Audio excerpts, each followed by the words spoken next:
네, 저는 오늘 우리가 읽었던 창세기 3장 14절로 24절의 말씀을 가지고 너는 흙이니 흙으로 돌아갈 것이니라 라는 제목으로 함께 하나님 말씀 은혜를 나누도록 하겠습니다. 이제 창세기 3장 14절의 말씀에 보면 이제는 하나님의 명령을 어긴 인간에게 또 이 세상 만물에게 하나님께서 하나님의 명령에 불순종한 그런 벌을 내리시는 그런 말씀을 우리가 읽었습니다. 이제 14절에 보면 가장 먼저 벌을 받게 된 존재는 누구냐 하면 사람을 유혹해서 하나님의 명령을 불순종하도록 만든 뱀에 대해서 하나님이 하시는 말씀이죠. 3장 14절 말씀에 보면 여호와 하나님이 뱀에게 이르시되 내가 이렇게 하였으니 사람을 유혹해서 하나님의 명령을 어기게 하였으니 내가 모든 가축과 들의 모든 짐승보다 더욱 저주를 받아 배로 다니고 살아있는 동안 흙을 먹을지니라. 뱀에게 주어진 징벌은 뭐냐면 모든 가축과 모든 들의 짐승보다 가장 저주를 많이 받은 그런 존재가 되었다는 거예요. 그 저주받은 그 대가는 뭐냐면 다리가 없죠. 배로 기어다닌다. 편하지가 않겠죠. 여러분, 한번 우리가 발 없이 다닌다고 생각하면 굉장히 힘듭니다. 뱀은 발이 없지 않습니까? 그리고 몸을 이렇게 막 휘면서 갈 수밖에 없는 그런 저주를 받게 된 이유는 하나님의 명령을 어기도록 이 뱀이 사람을 유혹했던 그런 죄에 대한 범죄에 대한 대가를 하나님이 그렇게 저주를 하셨습니다. 또 살아있는 동안 흙을 먹는다. 그 뱀의 흙을 먹고 살진 않죠. 그렇죠? 근데 왜 이런 말씀 하셨을까요? 우리가 보면요, 다른 모든 짐승들 또 모든 생물들에게는 그래도 먹는 씹는 즐거움이 있습니다. 그렇죠? 하다못해 소라도 소 여물도 씹어야 먹잖아요. 토끼도 풀 뜯어야 먹잖아요. 근데 뱀은요 그런 즐거움이 없어요. 살아야 되니까 어떻게 먹습니까? 그냥 통째로 입을 막 열어서. 그것도 저주 가운데 하나인 것 같습니다. 그러나 가장 큰 저주는 무엇입니까? 그 15절의 말씀에 보면 내가 너로 여자와 원수가 되게 하겠다. 그리고 내 후손도 여자의 후손과 원수가 되게 하리니 여자의 후손은 내 머리를 상하게 할 것이요 너는 그의 발꿈치를 상하게 할 것이니라 하시고, 이 뱀은요 우리를 대적하는, 하나님을 대적하는 마귀입니다. 이 마귀는 이제 여자의 후손이라고 하면 바로 이제 인자를 말씀하시는 건데, 이 창세기 3장 우리가 읽었던 15절에 나온 여자의 후손은 다름이 아니라 바로 동정녀 마리아에게 나신 예수님이신 줄 믿으시기 바랍니다. 그래서 이 뱀이 범죄를 일으키기 전에는 여자와 친했잖아요. 그렇죠? 그런데 범죄가 벌어지고 난 이후에는 여자와 뱀은 같이 갈 수 없는 존재가 된 것입니다. 그랬을 때 이 뱀이 가는 길이 따로 있고요. 그 다음에 여자가 가는 길이 따로 있어요. 그래서 만약에 우리가 하나님 편에 서 있다면 우리의 대적은 마귀가 되는 것입니다. 그런데 우리가 하나님 편에 속해 있지 않다면 우리는 마귀와 어깨를 나란히 하고 가는 존재가 되겠죠. 그래서 우리가 하나님의 자녀인가 아닌가를 알아볼 수 있는 가장 좋은 방법은 우리의 대적이 누군가를, 주적이 누구인가를 알면 되는 거예요. 오늘 보면 하나님께서 내가 너로 여자와 원수가 되게 하고 내 후손도 여자의 후손과 원수가 되게 하겠다고 말씀하셨습니다. 지금 이 세상을 잠시지만 이 세상의 모든 통치와 이 세상의 모든 그런 주권을 가지고 있는 것은 공중에 있는 권세, 하늘에 있는 악한 영이 잠시지만 지금 이 세상을 지금 주도하고 있죠. 그래서 이 세상이나 이 세상에 있는 것들을 사랑하지 말라 그랬잖아요. 이 세상에 있는 것은 아버지께로 온 것이 아니라 이 세상으로부터 비롯된 것이라 그랬잖아요. 거기에서 세상이 누구냐면 바로 하나님을 대적했던 마귀, 그리고 우리 인간을 하나님 앞에서 불순종하게 했던 바로 이 뱀의 형상을 입고 우리 가운데 온 이 마귀라는 얘기예요. 그래서 세상에서 우리가 세상 사람들의 가치관과 세상 사람들의 어떤 그런 시류에 편승해서 트러블 없이 살아간다. 그것은 반증하는 것이 무엇이냐면 우리가 하나님의 자녀가 아니라는 것입니다. 세상에서는 너희가 환난을 당하나 세상이 너희를 미워하면 이상히 여기지 말아라. 세상이 너희가 세상에 속하였으면 세상이 너희를 미워하지 아니할 것이나 너희가 세상에 속하지 아니하고 나에게 속하였기 때문에 세상이 너희를 미워한다. 예수님이 이 땅에 오셨을 때 세상은 예수님을 환영하지 않았습니다. 왜 그랬죠? 왜 환영하지 않았죠? 오늘 창세기 3장 15절에 정답이 있잖아요. 하나님이 어떻게 하셨죠? 여자의 후손과 세상의 주권자인 마귀 권세를 원수로 만드셨기 때문에 세상은 예수님을 받아들일 수가 없는 거예요. 그런데 세상 가운데 중에서 이 사단의 권세에 속하지 않고 하나님으로부터 난 자들이 많지는 않지만 있어요. 그들은 누굽니까? 하나님 편이기 때문에 자연스럽게 뱀의 후손과 원수가 되는 그런 사람들입니다. 이 사람들은 영접하는 자, 곧 그 이름을 믿는 자들이니 이는 혈육에서 육신에서 난 것이 아니라 아버지께로부터 난 자들이니라. 여러분들의 주적이 누구십니까? 우리의 주적은 하나님이 아니에요. 내가 한번 하나님을 이겨버리라. 내가 저 높은 지극히 높은 곳에 가서 그와 한번 겨루어버리라. 그와 같은 마귀의 편에 속해 있는 사람들이 아니고요. 하나님 편에 속해 있기 때문에 자연스럽게 이 세상에 있는 악한 영들로부터는 핍박과 환난을 받을 수밖에 없는 존재가 된 거죠. 그분이 바로 여자의 후손 예수님이시고요. 예수님을 따르는 저와 여러분도 마귀와 원수 맺게 된 그런 사람들이라는 것을 잊어서는 안 되는 거예요. 그래서 우리가 세상에서 잘 살기 위해서 믿음 생활을 갖는다. 그거는 잘못돼도 한참 잘못된 거예요. 물과 기름이 섞일 수 없듯이 그리스도와 벨리알이 조화를 이룰 수 없듯이 빛과 어두움이 같이 갈 수 없잖아요. 분명히 오늘 하나님 뭐라고 하셨습니까? 내가 너로 여자와 원수가 되게 하고 내 후손도 여자의 후손과 원수가 되게 하리니 우리는 피할 수 없는 싸움을 시작할 수밖에 없는 상태가 되었다는 거예요. 그래서 신앙생활은 선한 싸움입니다. 신앙생활을 한다는 것은 우리의 적과 싸움을 하는 그런 상황을 만드는 거예요. 나는 싸우기 싫어도요. 나는 평화를 원해도요. 그럴 수가 없어요. 평화로울 수가 없어요. 하나님이 부르시는 그날까지는 우리는 내가 싫든 좋든 싸우셔야 돼요. 왜 그러냐면 우리 적과 우리는 결단코 하나가 될 수도 없고 하나가 되어서도 안 되는 존재이기 때문에 그렇습니다. 그래서 바울이 뭐라고 고백합니까? 나는 선한 싸움을 싸우고 나의 달려갈 길을 마치고 믿음을 지켰다. 싸움이 쉽지 않습니다. 전쟁을 좋아하는 사람이 어디 있어요? 어렵죠. 힘들죠. 그런데 진리는 뭐냐? 네가 힘들어도 네가 싫어도 싸우길 원치 않아도 너는 싸워야 돼. 왜냐하면 너의 적은 결코 너랑 같은 배를 탈 수가 없기 때문에. 그와 싸우지 않으려면 방법 하나밖에 없어요. 하나님 편을 버리고 그의 편에 가서 붙는 방법밖에 없어요. 우리가 선한 싸움을 피할 수 있는 방법은 그 방법밖에 없습니다. 여자의 후손을 포기하고 마귀의 후손이 되어서 뱀의 후손이 되어서 그 뱀의 가치관을 따르고 하나님을 대적하는 자의 편에 선다면 여러분들이 안 싸우셔도 돼요. 그러나 여러분들이 여자의 후손이라면 그리스도의 후손이라면 하나님의 자녀라면 우리가 싫든 좋든 그 싸움, 영적 선한 싸움은 피할 수 없는 싸움이다. 그래서 그 싸움을 싸우는 게 쉽지가 않은 거예요. 예수님이 어떻게 싸우셨습니까? 믿음의 디모데전서 6장 12절에도 보면요. 믿음의 선한 싸움을 싸우라. 영생을 취하라.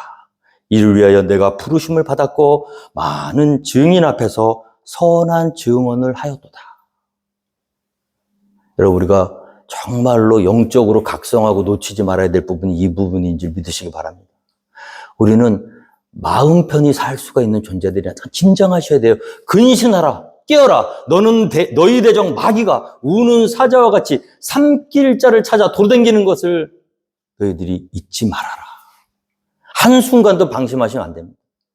내가 허리띠를 풀어놓고 휴식을 취하는 순간 우리의 대적 마귀는 우리를 통째로 삼켜버리기 위해서 지금도 활발히 활동하고 있다는 거예요, 여러분. 말씀 안에서 이것이 진리인 줄 믿으시는 저와 여러분이 되기를 주님으로 축원드립니다. 싸우셔야 돼요.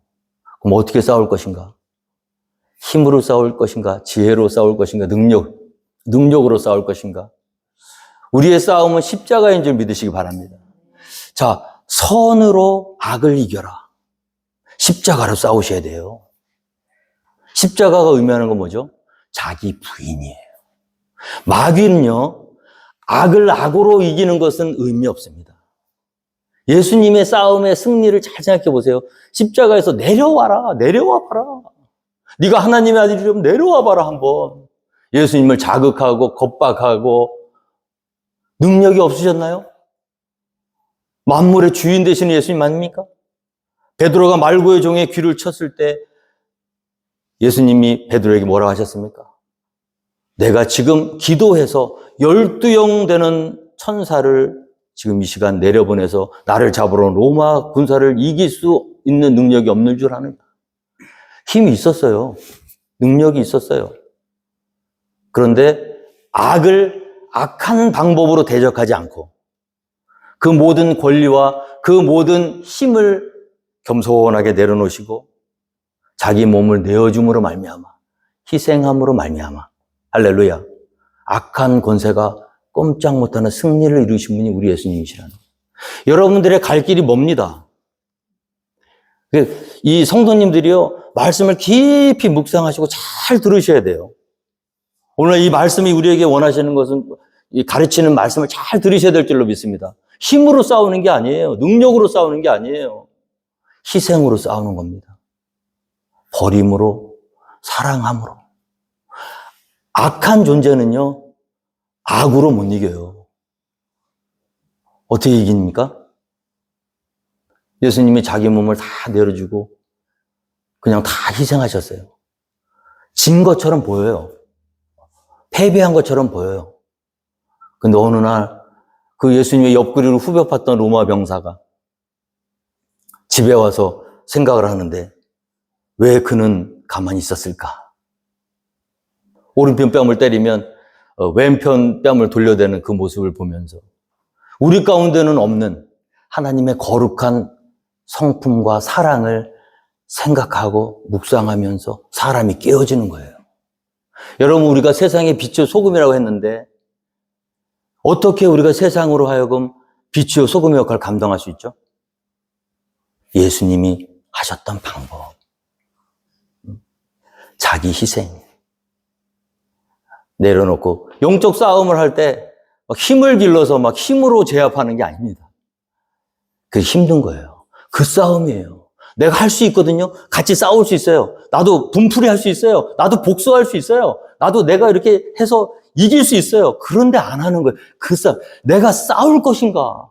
인간적으로 내가 복수할 것인가? 내가 안갚음할 것인가? 아니면 참고 인내하고 자기를 희생하고 부인하면서 우리 주님 걸어가신 그 모멸의 십자가의 길을 붙들 것인가? 그 싸움이에요. 다른 싸움은 아니에요, 여러분.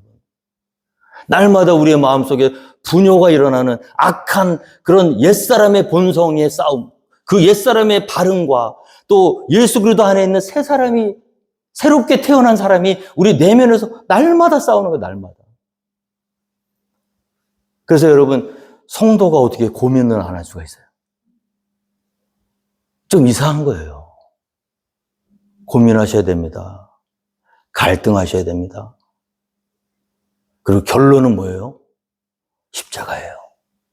자기를 부인하고 내려놓고 사람들이 알아주든 알아주지 못하든 할 수 있는데 안 하는 거예요. 그렇게 하고 마귀를 대적해서 싸운다. 그럼 어떤 일이 벌어집니까? 마귀는요, 힘이 있는 것처럼 보여도 힘 없어요. 기껏해야 우리 발 뒤꿈치밖에 못 물어요. 여러분 발 뒤꿈치 물려서 죽습니까? 그런데 우리는 마귀를 어떻게 할 수 있어요? 여자의 후손은 내 머리를 상하게 할 것이에요. 뱀 중간에 아무리 끊어도요, 안 죽어, 잘. 꼬랑지 잘라도 뱀이 죽습니까? 안 죽죠, 잘. 어디를 맞으면 죽어요? 치명적이죠. 여러분. 사망 권세가요, 맨 마지막에 멸망당하게 될 사망 권세, 이미 예수 그리스도의 선한 십자가의 사역으로 인해서 머리에 심각한 타격을 받고 이미 죽은 존재임을 주님의 이름으로 축원하며 믿으시는 저와 여러분이 되기를 주님의 축원드리겠습니다. 이미 끝났어요, 여러분. 계속 우리는 엉뚱한 데만 찌르는 그런 사람들이 있어. 옆구리 찌르고 꼬리 자르고 안 죽어요. 잠잠히 참고 기다리셨다가 뱀의 머리를 한 방에 그냥 끝내버리세요. 어떻게? 십자가를 짐으로. 아니, 십자가 지고 희생하는 사람은 뱀이 못 건드립니다. 교회에서도요, 분란이 생기려고 하잖아요. 내가 한번 기도하면서 십자가의 길을 걸어보세요. 마귀 꼼짝 못해요. 나 힘이 있잖아요. 내가 이길 수 있는 힘이 있잖아요. 내 편도 많잖아요. 내가 한번 해볼만 하잖아요. 그래서 하잖아요. 교회 난리 나요. 그런데 내가 할 수 있어도 힘을 빼세요. 다 내려놓으세요. 힘으로 이기면 또 다른 힘이 또 일어나. 그럼 그 싸움이 끝나지가 않아요. 마귀는 그걸 노리는 거예요. 너 할 수 있잖아. 너 힘 있잖아. 보세요. 영적 싸움을 예수님이 하신 방법. 12영 되는 더 군단의 천사를 한꺼번에 내려오게 할 수 있었어요. 근데 안 하셨어요. 그게 쉽지가 않아요, 여러분.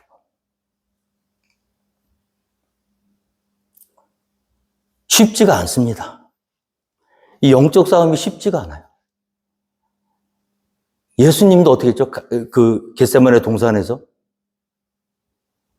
간절히 이 땀방울이 핏방울이 될 정도로 간절히 그만큼 힘든 거예요. 영적 싸움이라는 게. 아무 죄도 없지. 아무 흠도 없지. 그런데 사람들의 조롱과 모욕을 다 받아야 되고, 저 사람은 죄가 있으니까 하나님 저렇게 저주를 내리셨을 거야. 십자가 달려 죽으시는 그 예수님을 향해서 모멸과 조롱 섞인 비아냥거림을 보내면서 사람들이 다 저 사람은 나쁜 사람일 거야, 저주받은 사람일 거야 했을 때 마지막까지 내려오지 않고, 아유, 내가 정말 다 뜯어버리고 내려와서 싸우지 않고 마지막까지 거기에서 자기를 죽이고 부인하고 죽는다는 것. 여러분, 우리 신앙생활의 이 목표가 바로 그래야 될 줄로 믿습니다. 진짜 그리스도인이라면요, 정말 영적 싸움에서, 결정적인 싸움에서요, 마귀의 머리를 사정없이 발로 진딕에서 으깨버릴 수 있는, 어떻게 그렇게 해요? 기도 오래 했다고? 성경 발달 외운다고? 아니에요, 여러분. 십자가 지셔야 돼요. 제가 짧은 목회지만 목회를 해보니까 결정적인 순간이 한 번씩 와요. 아유, 내가 정말 이렇게까지 내가 해야 돼?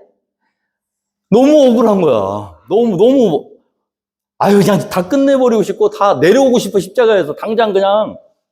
내가 뭐가 못나서, 내가 뭘 잘못했는데. 우리 대적 마귀는요, 우리 원수예요. 어쩔 수 없어요. 우리가 싸우기 싫어도 계속 싸운 겁니다. 지금도 이 교회를 무너뜨리기 위해서 우리를 분욕해 하는 일들이 그렇게 많은지 몰라요. 근데 그때 제가 깨달은 게 있어요. 몇 날 며칠을 괴로워하며 제 가운데 뒹굴며, 주님, 이걸 내가 해야 됩니까? 이래도 내가 이 길을 가야 됩니까, 주님? 그 싸움과, 야, 관도, 여긴 아니요. 근데 진리 가운데 있으니까 우리 예수님 걸어가신 길이 너무 명확한 거예요. 아니, 예수님이 저 같은 사람하고 비유가 되십니까? 근데 예수님이 걸어가셨잖아요, 그 길을. 그리고 아무든지 나를 따르려거든 자기를 부인하고 자기 십자가를 지고 나를 쫓을 것이니까 그러셨잖아요. 그 말씀만 없어도 안 하겠어. 근데 결정적인데 그 말씀이 계속 네가 뭔데? 나도 진 십자가를 말이야. 네 알량한 자존심, 네 알량한 의로움이 무엇인데 하늘 보좌를 버리고 종의 형체를 스스로 가져 이 땅에 내려오신 자기를 비워내신 예수님의 자기 부인도 예수님도 그렇게 자기를 부인하셨는데 네가 뭔데 그걸 못한다고 하는 거예요. 그걸 어떻게 하죠? 고민하다가 그냥 십자가를 지겠습니다 하고 푹 주저앉아서 기도하면요 참 놀랍더라고. 꼼짝 못해요. 이 악한 영들이 이 교회를 흔들고 이 대적하는 악한 영들이 꼼짝 못해요. 근데 조금이라도 살아가지고 그냥 조금이라도 한마디라도 하잖아요. 이 후폭풍이요. 마귀는 그것만 노리는 거예요. 다 기다리고 있다가 자기 부인 못하고 이죽 튀어나올 때 흔듭니다. 그게 여러분 저와 여러분들이 지금 놓여있는 상황이에요. 우리가 이런 거를 깊이 아셔야 돼요. 그냥 아무것도 모르고 신앙생활 하니까 여기 터지고 저기 터지고 난리 나는 거예요. 교회가. 쉽지 않습니다. 우리 대적 마귀는 우리가 걸어가야 될 길이라는 거예요. 오늘 여자에게는 해산하는 고통을 더하셨습니다. 그리고 남자를 바라보는 그래서 그 전에는 동등한 존재였어요. 그런데 죄를 짓고 여자는 남편에게 보호받아야 안정감을 취하는 존재가 되었어요. 그리고 해산의 고통도 없었어요. 그런데 죄를 지은 다음에는 이 아기는 낳았을 거예요. 죄 짓기 전에. 왜냐하면 생육하고 번성하라 그랬잖아요. 그렇죠? 그러니까 근데 죄를 지은 이후에는 뭐가 생겼어요? 고통이 생겼단 말이에요. 하나님은 죄를 간과하시지 않습니다. 죄에 대한 고통을 반드시 물으시는 거예요. 이것이 어떤 사람이 이렇게 얘기했어. 아니 여자가 뭐가 못나서 남자한테 그렇게 해야 돼요? 그래서 물론 여자도 훌륭한 사람 많죠. 내가 남녀 종들에게 내 영을 부어준다 그랬잖아요. 여자 대통령도 나오는 세상 아닙니까? 그런데 보세요. 이 하나님 말씀이에요. 사람 말이 아니라. 우리는 하나님의 말씀을 기준 삼아야 됩니다. 여자에게 뭐라고 하셨습니까? 또 여자에게 이르시되 내가 내게 임신하는 고통을 크게 더하리니 내가 수고하고 자식을 낳을 것이며 너는 남편을 원하고 남편은 너를 다스릴 것이니라. 자, 남자가 여자를 원하는 게 아니라 여자가 남자를 원하게 됐어. 그러니까 어때? 약자가 돼버렸어. 남자는 여자 없어도 대충 살아요. 좀 냄새가 나서 빨리 죽어서 그렇지. 제가 한 달 정도 떨어져 있어 본 적이 있어요. 결혼하고 처음으로. 근데 제가 그때 느낀 게 있어요. 우리 와이프가 없을 때 한 달 제가 있는데 이러다 죽는구나. 진짜예요. 처음엔 좋더라. 한 일주일은 좋아요. 해방이다. 그러고 내가 해먹고 싶은 거 다 해먹고 평상시에 못 먹게 해요.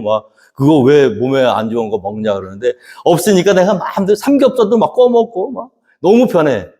근데 딱 일주일 지나가는데 점점 몸이 안 좋아지더라고.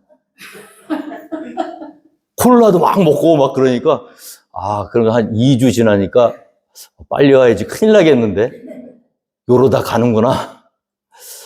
그래도 여러분 보세요. 남자는요 어떤 존재냐면 강해요. 근데 여성은 어떠냐면 아무리 똑똑해도 남편의 보호 안에 있기를 원해. 그래야 안정감을 느껴. 왜 그래요?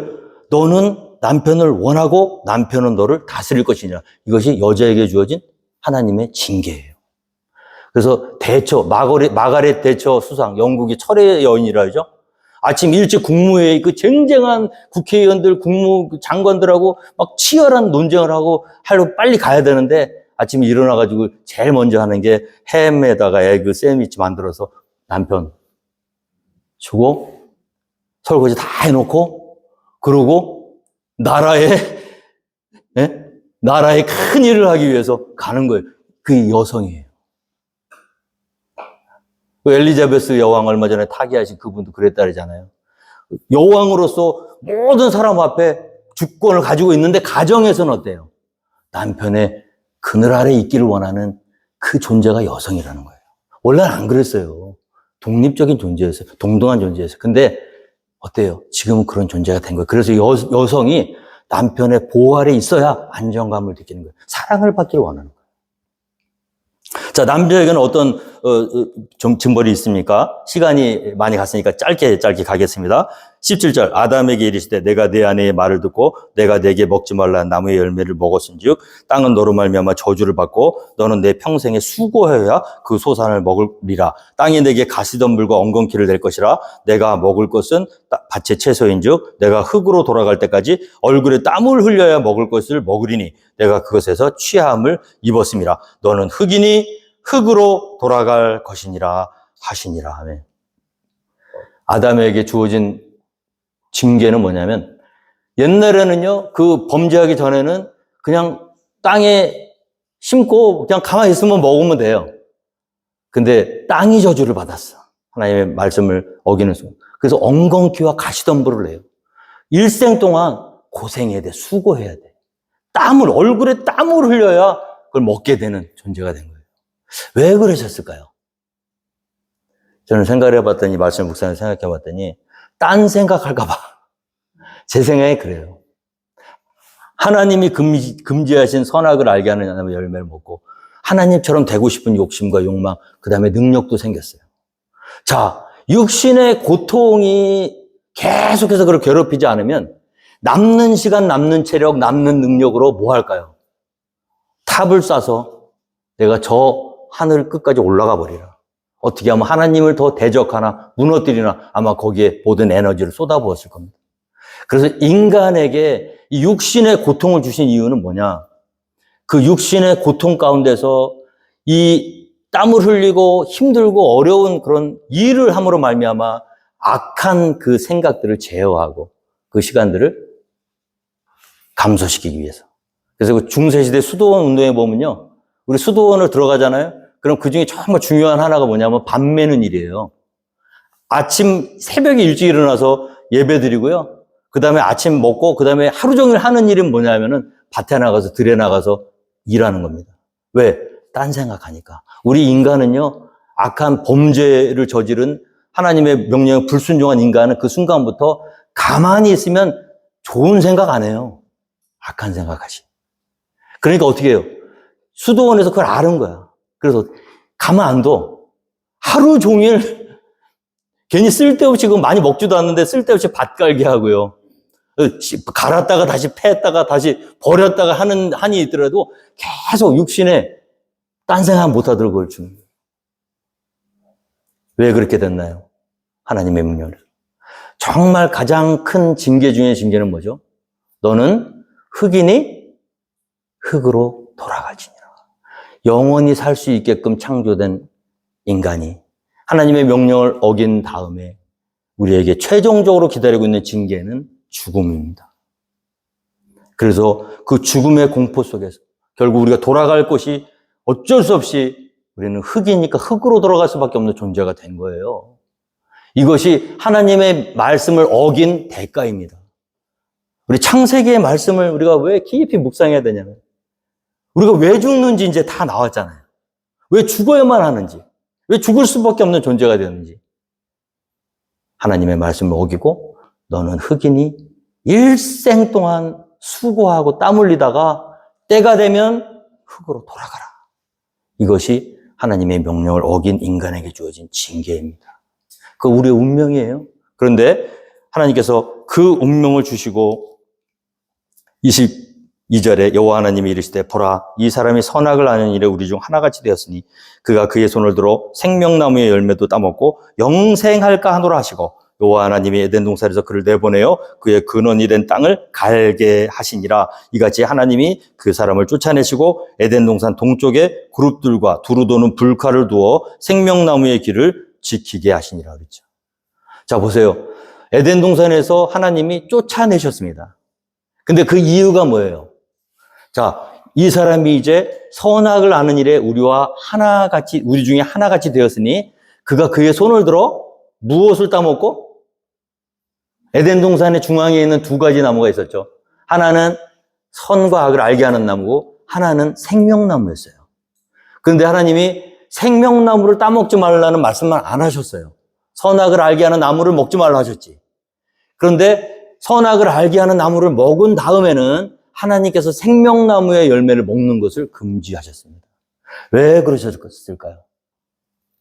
저는 일주일 동안 이 말씀을 계속 묵상하는데 제가 이 설교를 준비하면서 저는 한 가지 철칙이 있습니다.